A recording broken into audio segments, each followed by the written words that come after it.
নির্বাচনে প্রার্থী কারা হবে, সব থেকে বড় চমক থাকে সেখানে, এবং সেই বিধানসভা নির্বাচনে প্রার্থী তালিকা এবং প্রার্থী বাছাইয়ের কাজ সেটাও হয়তো ইতিমধ্যে শুরু করে দিয়েছে বঙ্গ বিজেপি নেতৃত্ব। এবং অবশ্যই কারা কারা প্রার্থী হচ্ছেন, কোথায় কোথায় প্রতিদ্বন্দ্বিতা হচ্ছে এবং প্রতিদ্বন্দ্বী কারা রয়েছেন, সেটাই মুহূর্তে সব থেকে বড় বিষয়। অনুপম আমার সহকর্মী এই মুহূর্তে আমার সঙ্গে রয়েছে, এই বিষয় নিয়ে লেটেস্ট আপডেট দেবে। অনুপম,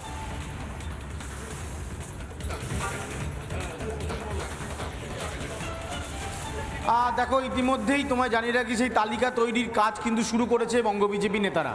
এবং তোমায় জানিয়ে রাখি শুধু পশ্চিমবঙ্গের বিজেপির যারা মুখ রয়েছে তারা নয়, যারা অবজারভার হিসেবে পশ্চিমবঙ্গে দায়িত্বে এসছেন তারাও কিন্তু এই তালিকাতে সমান গুরুত্ব দিয়ে তাদের বক্তব্য শোনা হচ্ছে। দক্ষিণবঙ্গের জেলা সভাপতিদের ডাকা হয়েছে আজকের একটি গোপন বৈঠক, বা যে বৈঠক সম্পর্কে বিজেপি প্রকাশ্যে বলতে চাইছে না, এইরকম একটা বৈঠক বিজেপি করবে। সেই বৈঠকেই মূলত এই প্রার্থী তালিকা নিয়ে একটা আলোচনা হবে এবং সম্ভবত একটা চূড়ান্ত তালিকাও হয়ে যেতে পারে।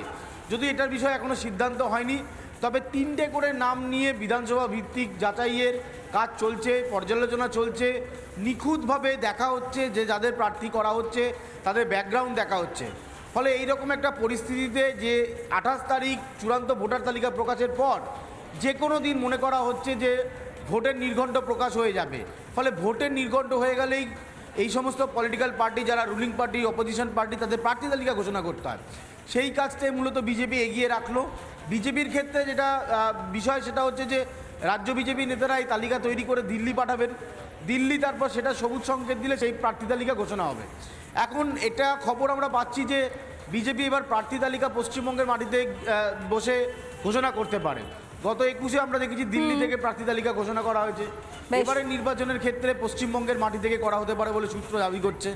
কারণ পশ্চিমবঙ্গের কালচার, বাংলা ও বাঙালির সংস্কৃতি, কালচার সব কিছু মাথায় রেখেই বাংলার মাটিতে বসে বাংলার প্রার্থী তালিকা বিজেপি ঘোষণা করতে পারে বলে একদম। এবং সেই ঘোষণার দিকে অবশ্যই আমাদের নজর থাকবে। আপাতত ধন্যবাদ জানাই অনুপম তোমায় এবং মেঘা তোমাকেও।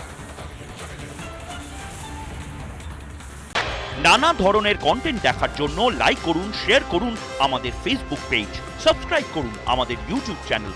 পাশাপাশি অন্যান্য ব্রেকিং নিউজের জন্য অবশ্যই চোখ রাখুন রিপাবলিক বাংলায়।